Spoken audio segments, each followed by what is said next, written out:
O presidente Donald Trump resolveu assinar ordens executivas para promover a escolha dos pais na seleção de escolas e acabar com o financiamento federal para disciplinas que ele chamou de doutrinação de alunos e ideologias anti-americanas sobre raça e gênero.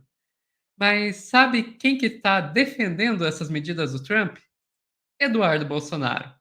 Quem vai contar pra gente é a Daiane Oliveira aqui no Plantão do Meteoro.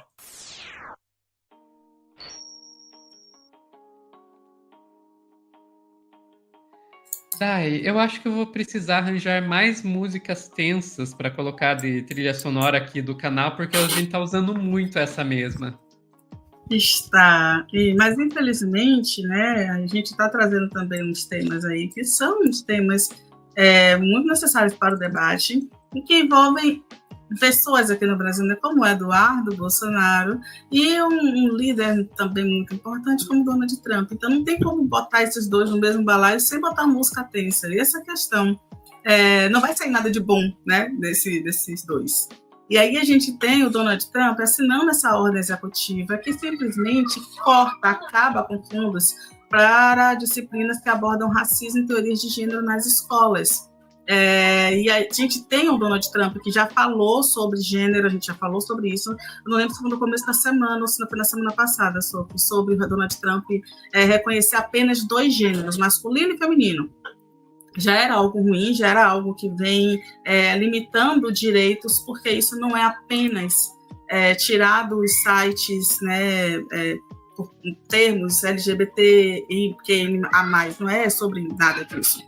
Às vezes também é sobre a relação de acesso à modificação do nome social, a tirar um passaporte com o nome social, a ter direitos, acesso à saúde ali com programas de saúde que tenham relação ali com a mudança, por exemplo, nesse caso, uma mudança nos hormônios para fazer a modificação, todo um processo de saúde, de cuidados e de direitos foi retirado por causa dessa modificação.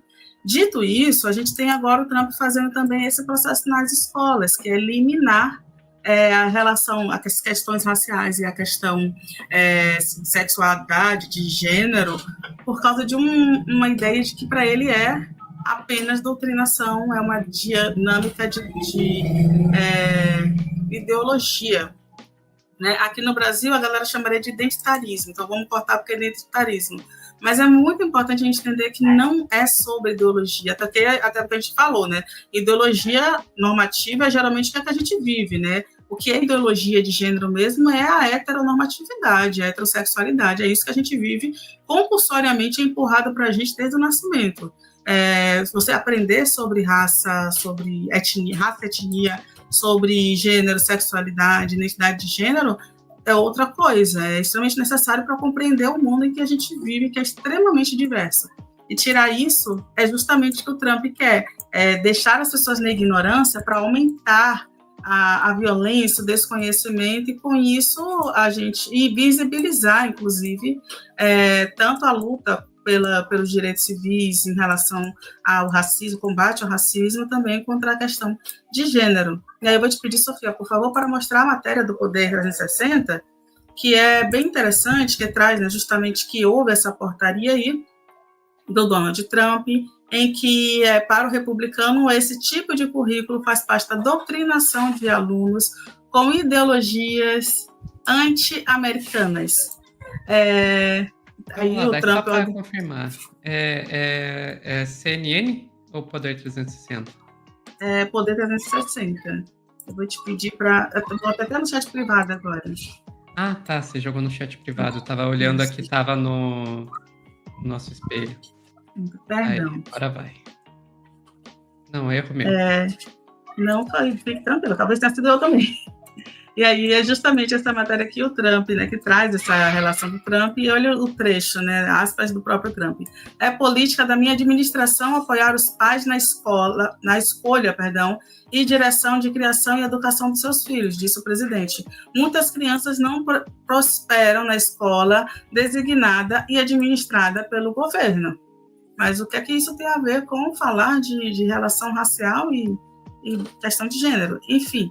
E aí o governo ele continua aqui, a ordem alega sem apresentar evidências que professores exigem asquiências aos conceitos de privilégio branco ou preconceito inconsciente. Então, é como se houvesse uma obrigação dos estudantes ali compreenderem isso. E aí o Trump ainda fala, né, nos últimos anos, no entanto, os pais testemunharam escolas doutrinando seus filhos em ideologias radicais e anti-americanas, ao mesmo tempo em que deliberadamente bloqueavam a supervisão dos pais.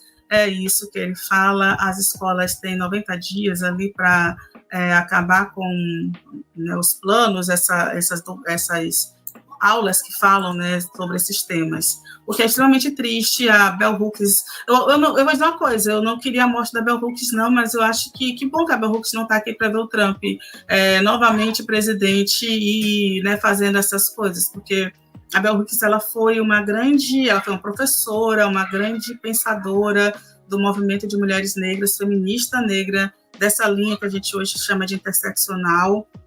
Minha ídola, sabe? Eu sou muito fã. Tem um altar da Bell Hooks dentro da minha casa, não estou brincando, porque eu tenho todos os livros assim bonitinhos.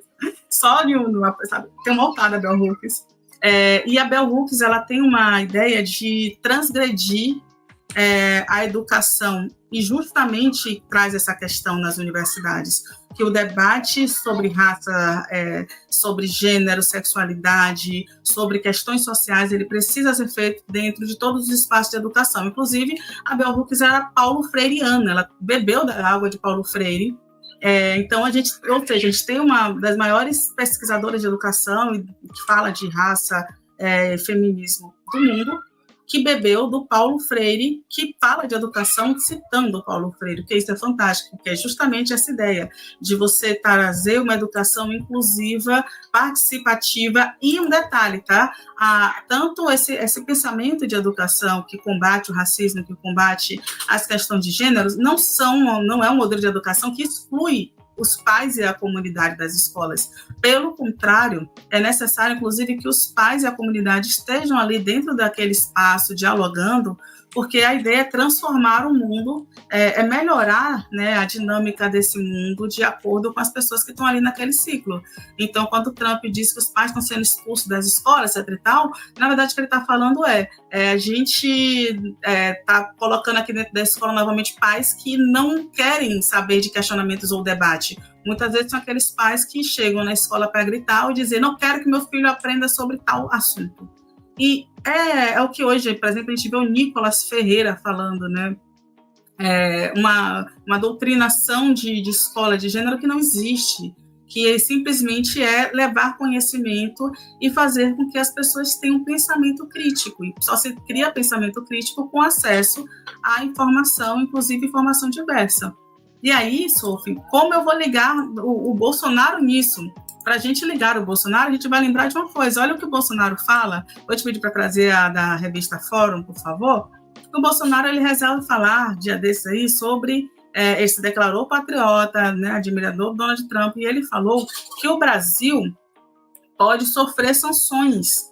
Ele não falou exatamente sobre... Enquanto os Estados Unidos estão lá preocupados em acabar com os direitos civis, ele fala sobre o Brasil que pode sofrer sanções. Isso depois do próprio Estados Unidos deportar brasileiros como se estivesse transportando pessoas escravizadas para um trabalho desumano.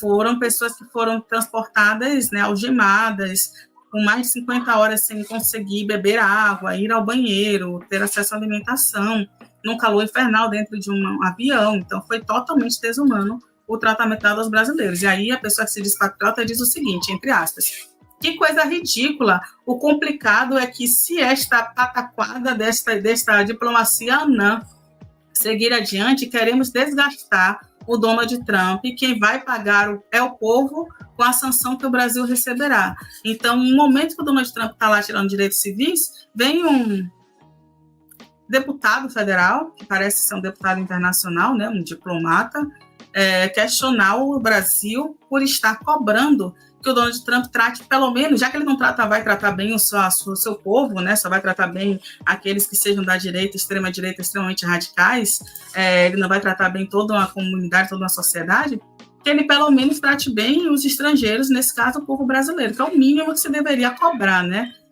Eu trouxe até um vídeo final, Sofia, que é em outro momento, né, que o nosso Eduardo Bolsonaro também foi nessa linha de defender o Trump, nesse caso aí, falando sempre em sofrer sanções por causa daquela questão do Twitter. E por que ele fala sempre em sofrer sanções? A gente vai assistir o vídeo e depois eu comento sobre isso. Por favor, Sofia.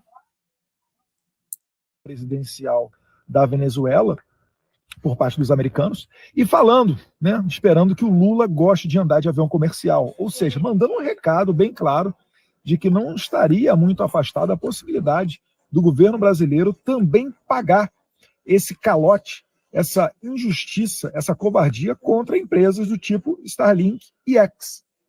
Se o Elon Musk de fato virar ministro do Trump, o Trump sendo eleito, podem esperar. Esse tipo de coisa chegará no Brasil. Até porque o cargo para o qual Elon Musk é cogitado, o ministério, é o que vê os interesses das empresas americanas, né? É o que vê o gasto do governo americano, mas que também vê, por outro lado, as receitas para entrar dentro do cofre público. Então, vamos aguardar as cenas dos próximos capítulos, porque, ao que parece, foi um grande tiro pela culatra o Alexandre de Moraes congelar as contas da Starlink. Eu acho incrível que o Brasil inventou o conceito, a direita brasileira inventou o conceito do patriota vira-lata, né? O patriota vira-lata. Exatamente. Se diz muito patriota, mas chega na hora do vamos ver, tá sempre arregando para o estrangeiro. Eu tive uma professora, Dai, que ela chamava esse pessoal de bandeirista. Ela falava, eles não são patriotas, eles são bandeiristas, porque eles gostam da bandeira. O país mesmo, eles querem mais é que se foda. É mais ou menos isso mesmo, né? Porque não faz sentido algum esse discurso do Eduardo. E aí tem um detalhe, né? Inclusive, a gente viu que os bloqueios das contas funcionou tão perfeitamente que o Musk teve que voltar, pedir para o PU, voltou para o Brasil, né? Pagou o que tinha que pagar, achou o representante legal. Então, assim, é importante mostrar que nós temos, sim, um campo muito próspero para as empresas estarem, e nós temos um poder muito grande, o público brasileiro, os brasileiros dominam a internet, então sim, merecemos minimamente respeito, assim como o nosso sistema judiciário, né, e o Eduardo é dessa linha, uma linha, né, eu não sei nem se eu chamo mais de vira-lata, porque acho que o vira-lata está muito mais heróico e muito mais corajoso, não faz nem sentido, não faz sentido algum, enfim. Isso, Sophie, a gente precisa continuar de olho nesse movimento que vem acontecendo nos Estados Unidos, até porque a nossa eleição no ano que vem, a gente ainda tem vamos dizer, uma esquerda, um campo progressista muito fragilizado, que ainda acha que debater racismo, etnia, questão de gênero, ainda é uma pauta muito específica que não afeta todo mundo, mas é assim, né? Começa com a relação de gênero, depois vai para o PCD, aí depois vai para, sabe, vai para quem é pobre, e vai para todo mundo que não seja milionário, bilionário, que não tome café diretamente com o Trump, né? Então, nem todo mundo é Walter Salles, gente, não dá para ser, né, progressista e se livrar de tudo, então é importante a gente se unir também, sabe, entender que o mundo é um pouquinho melhor, pode ficar um pouquinho melhor, porque, né, tá difícil do jeito que tá. É isso, Sophie. Nem todo mundo é o Walter Salles, essa foi a frase do dia. Você sabia que o Walter Salles fez uma doação muito boa para uma candidata aqui da Bahia, que é a Vilma Reis? Ele chegou, acho que há 2 anos, tanto ele quanto o irmão, não lembro o nome do irmão, doaram, fizeram campanha para vários candidatos negros, progressistas, o Belchior de São Paulo, muita gente recebeu dinheiro dos bilionários. Mas é isso, né? Bilionário sendo de progressista é legal, porque consegue ficar ainda na sua bolha protegido ali. Mas e a gente? A gente, né, se essa galera ganhar, vai ter um campo de concentração, como foi prometido pelos bolsonaristas. É difícil. Olha, eu vou dizer para vocês que o Walter Salles é aquele bilionário que quando a revolução chegar, a gente vai só expropriar e daí dar um carguinho para ele lá na Secretaria de Cultura, Ministério de Cultura, diferente dos outros os bilionários que esses vão para o Gulag Canavieiro. Ficamos por aqui, Dai. Ficamos, Sophie. Pessoal que está assistindo ao vivo, a gente já vem dar um tchauzinho para vocês.